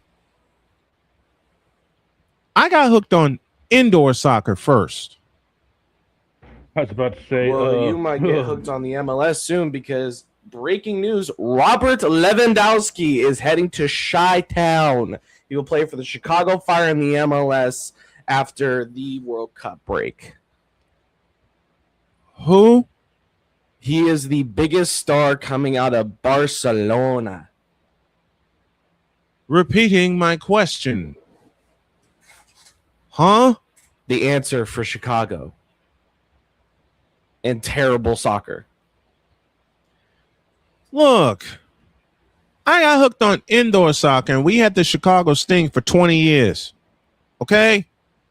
I've seen my share of terrible soccer. We got our Kansas City Comets. Don't worry. I've seen my share of horrible soccer. The Cleveland Force, if that tells you anything. New England Revolution, anyone? Like I said, the Cleveland Force, the St. Louis Steamers, if that tells you something. The Dallas Sidekicks. Oh my God, there's too many jokes. Both versions of the Dallas Sidekicks. There's too many jokes, man. Oh, I know. The St. Louis. Oh, the Dallas Sidekicks? You mean the Dallas Cowboys, right? Oh. You set me up for that one, fool. You set me up. You gave me the D-Wade bounce pass for that joke. I did. Oh my God. You gave me Dallas Wayne Wade. Wait a minute. Arms out, LeBron James dunking it. The Dallas Sidekicks featuring Brandon Aubrey. Featuring Dak Prescott. Brazil also lost, but Just a moment. The thing is, Brazil losing is a better thing for the league. I'd rather Haaland go on than have what's his name? Neymar going on. Which prompts a question. I can't believe I'm going to make this joke, but I'm going to do it anyway. What position would Brandon Aubrey play for the Dallas Sidekicks? I don't know how indoor soccer works, but I think I remember he was a Toronto FC product. Mm-hmm. I think he was a defender, so he was a left back, center back, or right back, so he could boot that thing down the field if he needed to. But I don't think he was a striker. Let me fact check myself. Please do. Brandon Aubrey. What position Brandon Aubrey would play? Left pine.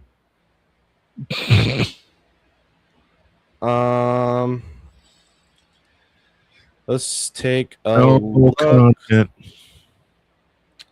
He was a defender. I am correct. Okay, cool. That tells you how much I know about my football. What position would you play?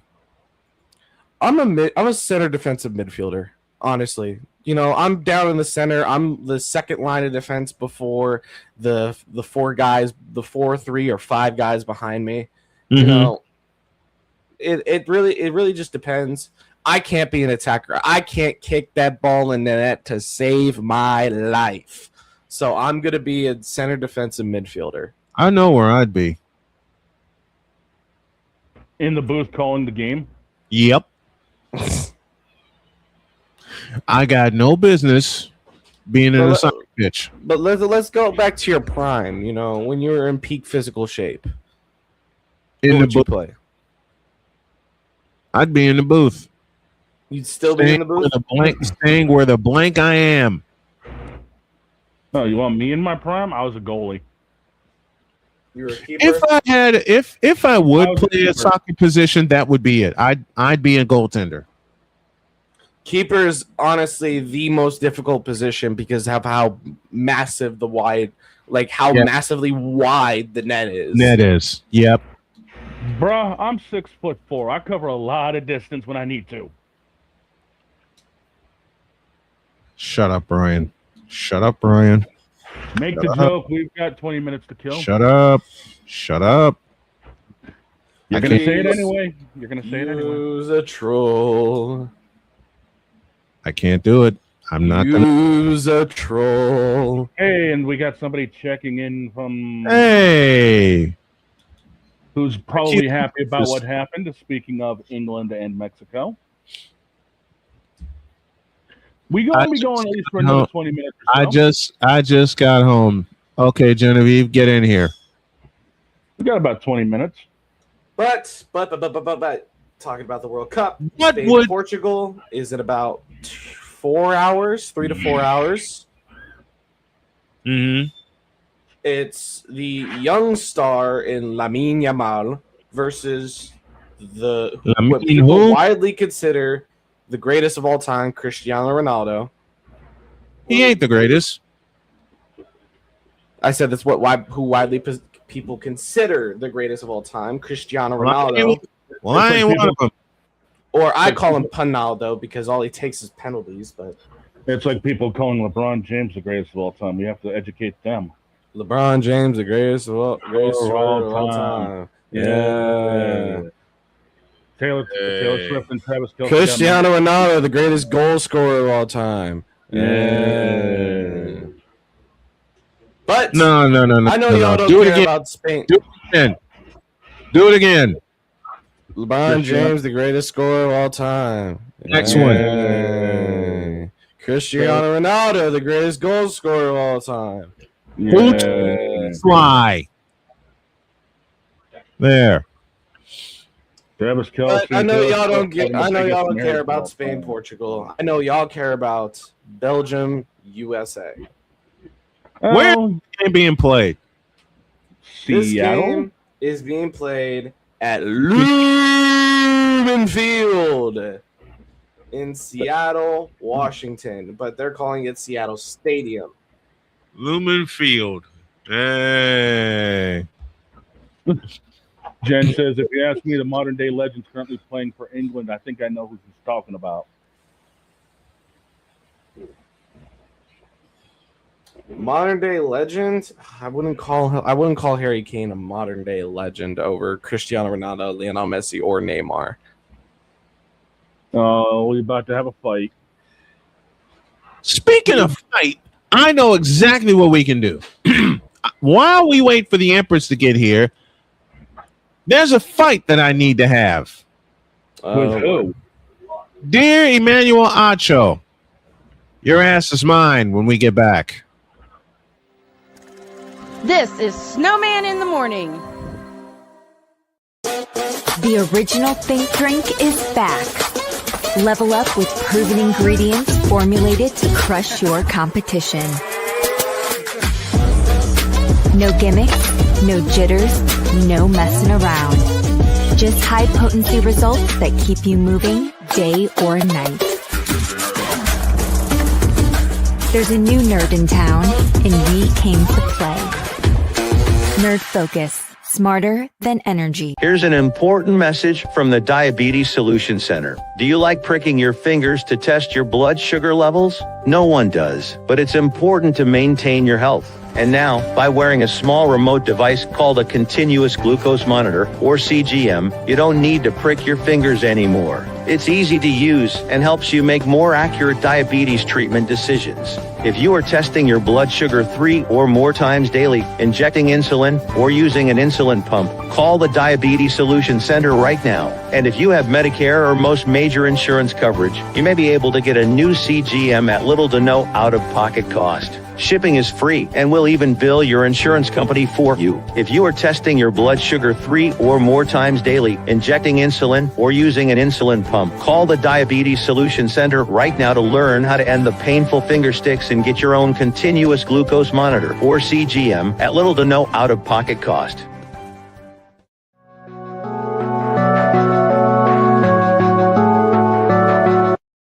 I want to do a TED Talk, but I don't have anything to talk about yet. I'm getting there. Life is for the living. We're not here that long. You can learn anything you want to learn without any money spent. What do I really enjoy? What do I really want out of life? I am your host, WIZE. Are you in a life holding pattern? Well, this is for you. Welcome to the Stuck in My Mind podcast. Live every Monday, Tuesday, and Wednesday at 4 p.m. Central.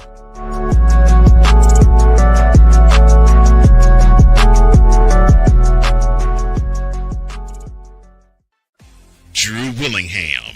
In this case, yeah, you put the blame on Kyle Shanahan for apparently not preparing the team enough for the overtime rules, supposedly.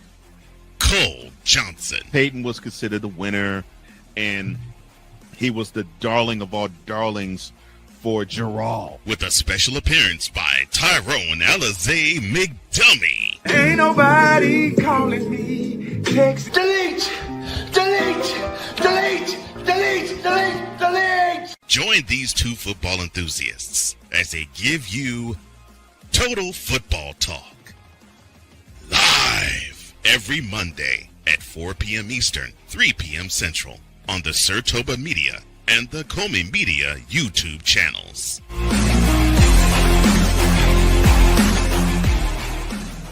Cause we take this job so serious. I'm sorry, what are these things called?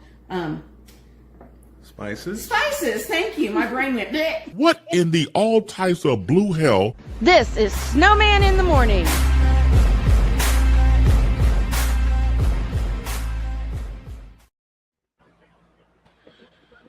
During that commercial break, I got two pieces of news that have hurt me. Oh no.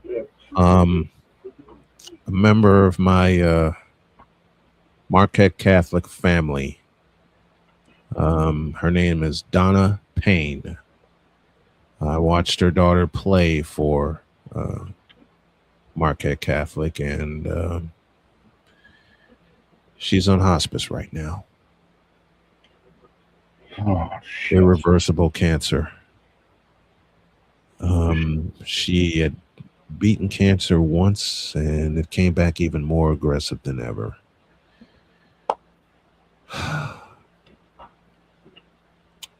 And from what George has said, she's only have a few days left. I don't know how few or how much. On that same front, my good friend Dennis Whiten, he also has been stricken with cancer. I got both of those pieces of news during the break. And I'm hurting because these are very, very dear people to me. So if people want to ask why I'm doing everything that I can for cancer patients, being a cancer patient myself, I hope that answers your question. In the and people wonder why I hustle for my family as much as I do, and I hustle for other people as much as I do. I hope those pieces of news provide a little bit of an answer as to why I am the way that I am. I said at the top of the show, I'm trying to do some hustling now for my family. And sometimes it works, sometimes it doesn't.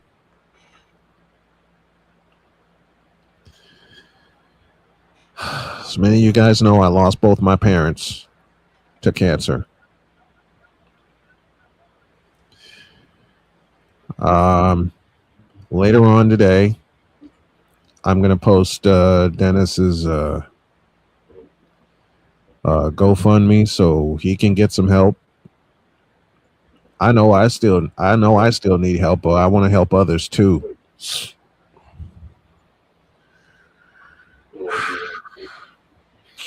I am not in the best of shape. I know I promised to fight, but when you get two pieces of news like that, cut it. I'm going to say it now. Cut it. If you want for a couple minutes, bring Jen in, but I say we cut this quick. I'm going to stop it here. I'm going to stop here because when you go up against that word, when you go up against that, even though I'm the one who's beaten it and one of many who have, it hurts to see someone else go through it. Yeah. And to find out, look, George and I have had many a playful sports argument, but if there's one thing I will not argue, it's family. And to find out that he's losing his wife breaks my heart. To find out that another friend of mine that I've done games with and for, to find out he's fighting it, breaks my heart. Yeah. And again, I saw Donna's daughter play for Marquette Catholic in the year they went as far as they did when I covered them, which was 2016. Yeah. Yeah. I have this for right now. I'll be as okay as I can. But what you all need to understand, after fighting the monster myself and winning the fight,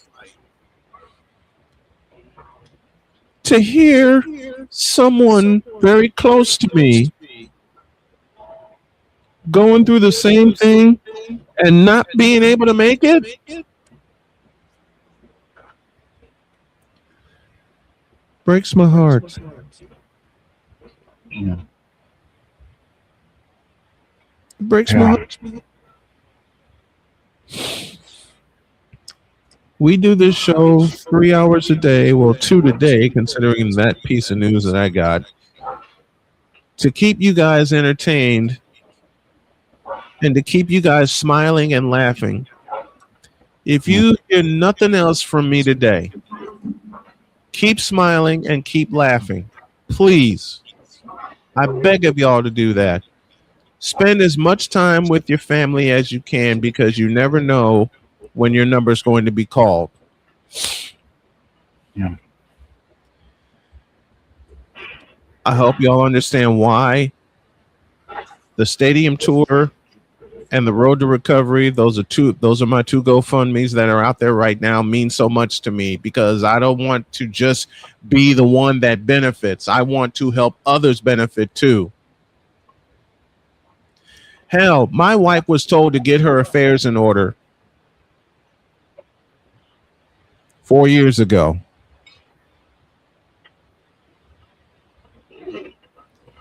Am I glad I'm still around here kicking? You better believe it.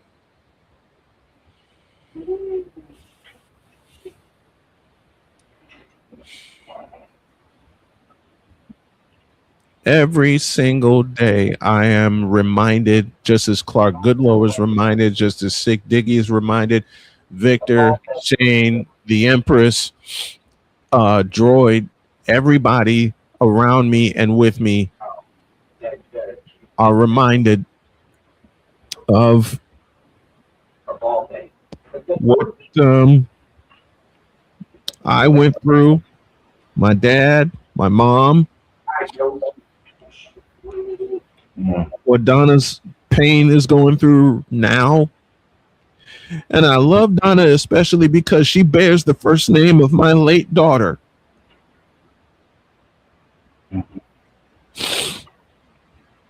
And Donna didn't even make it to 3. She was 2 when she passed. So Donna Payne, we love you dearly. George, we love you, brother. I personally know the fight that you're going through. Both sides of it. I was about to say, unfortunately, it makes 2 of us because it's still fresh in my head what happened with my dad 4 years ago. Losing him to stage 4 melanoma. And to this day, you know, I still can't watch a doggone NASCAR race without choking up a little bit thinking of my dad. You with NASCAR, me with baseball.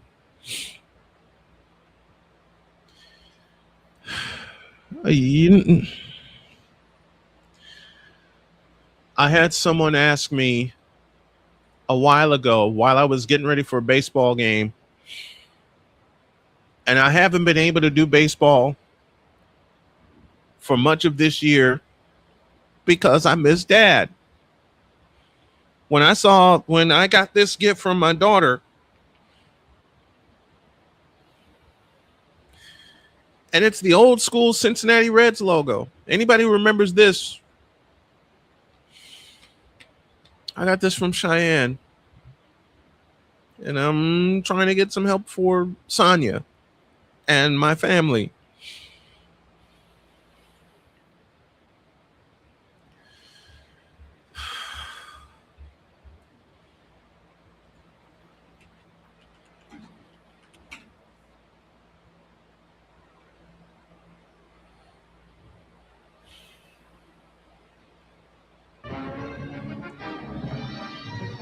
Anybody wonder why whenever I do baseball that I have the Major League Baseball theme on NBC playing as my warm-up? Brings me back to the time where Dad and I would watch baseball every Saturday afternoon. I lost him to prostate cancer. I had the hell scared out of me with cancer twice. One was a prostate cancer scare, and the other, you all know very well, pancreatic cancer, stage 4.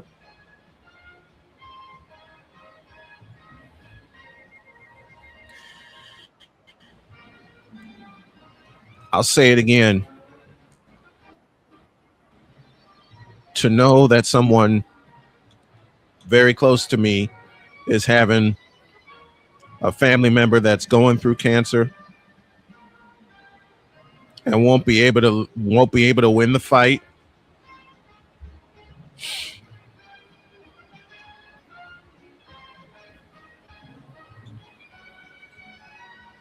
It's heartbreaking to me.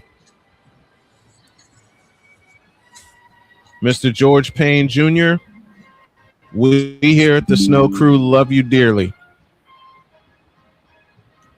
You and Donna. I can't tell you personally how much you two mean to me. I mean it. George and I can fight all the time about who's the best in basketball, but when it comes to family, these two are family to me, and they forever will be.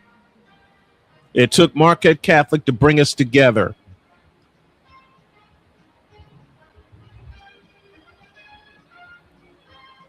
And I know how vibrant Donna was, and I can't believe I'm saying was because she can't talk or walk right now. It's devastating. Yes.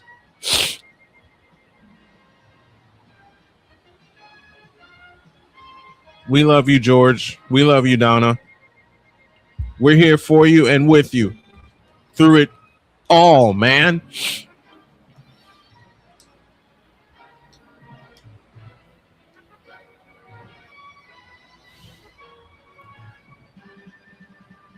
I'm going to leave you with the Major League Baseball theme on NBC circa 1985. Because if there's something that tied my family together, it was baseball before I lost Dad.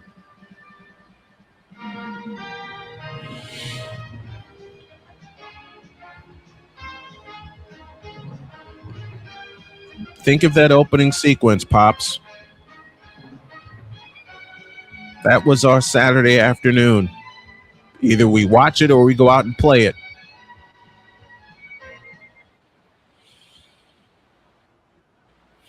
Doesn't matter what teams we're on.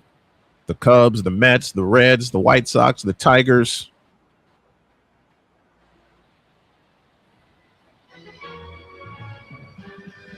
I'm glad I'm here carrying on your legacy, William.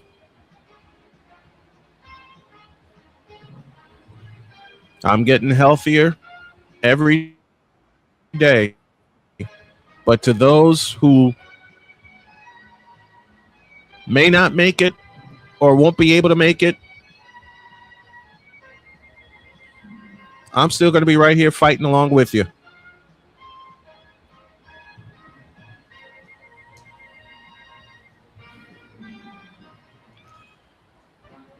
And again, it just hurts so much to hear this piece of news. And I know it hurts Shane also because he lost his dad 4 years ago.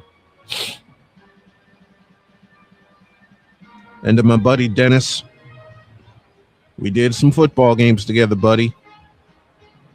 He's helping me getting my life back together.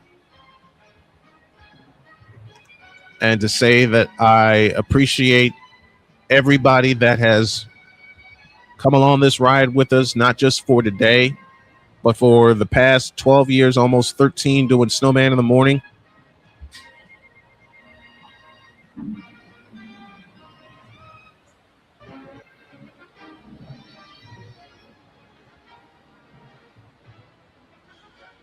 And Bruce Marmee, a part of the Snow Crew.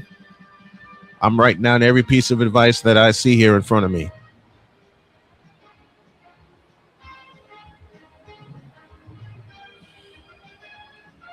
I'll say it again before we get out of here.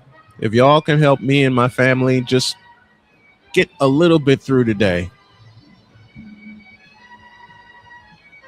a Cash App would truly, truly help. And I'll say it again, it's not just for me, it's for my family. I'll be with BGS later tonight as we talk the happenings in the W and NBA free agency. My other buddy, Chris Hilliard, he's going through it.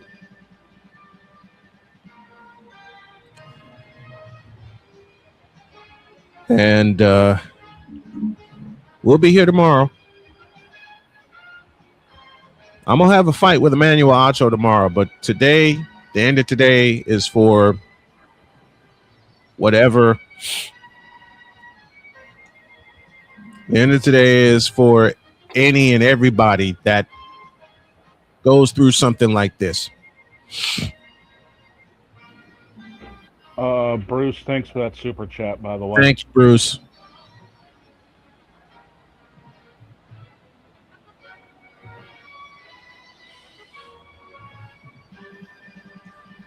We're going to let this theme take us out.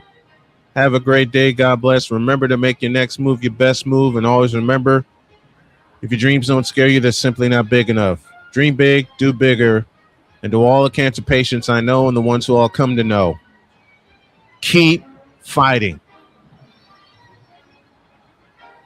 Stay in the fight.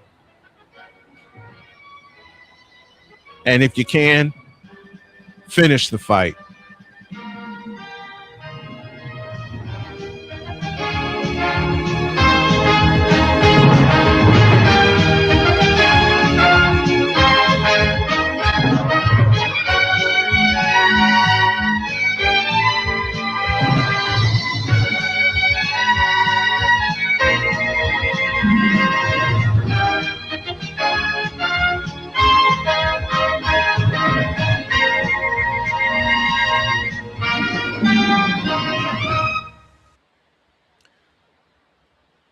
We love you. See you tomorrow.